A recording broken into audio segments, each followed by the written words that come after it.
ಯಾವುದೇ ಕ್ಷೇತ್ರ ತಗೊಳ್ಳಿ, ನಿಮಗೆ ದುಡಿತ ಅನಿವಾರ್ಯ ಅಂತ ಇದ್ದಾಗ, ನಿಮ್ಮ ಬದುಕಿಗೆ ನೀವು ದುಡಿಯೋ ಹಣ ತುಂಬ ಮುಖ್ಯ ಆಗುತ್ತೆ ಅಂದಾಗ ನೀವು ಸುಮ್ಮನೆ ಇರ್ತೀರಿ, ಇಗ್ನೋರ್ ಮಾಡ್ಕೊಂಡು ಹೋಗ್ತೀರಿ. ಆವಾಗಲೂ ನಿಮಗೆ ಬೇಜಾರಾಗ್ತಿರುತ್ತೆ. ಸೊ ಅದು ಕಲಾವಿದರ ರೂಪದಲ್ಲಿ ನೋಡಿದ್ರೆ ಪ್ರತಿಯೊಬ್ಬರು ಕಲಾವಿದರೆ, ಅವ್ರಿಗೆ ನೋವು ಆಗದೆ ಇರುತ್ತಾ?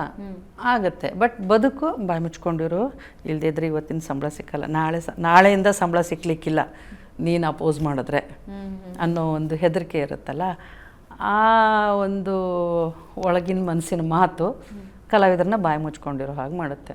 ಸಫರ್ ಆಗ್ತಾರೆ. ನನಗೆ ದುಡ್ಡಿನ ಅವಶ್ಯಕತೆ ಖಂಡಿತ ಇರಲಿಲ್ಲ ಆಗ.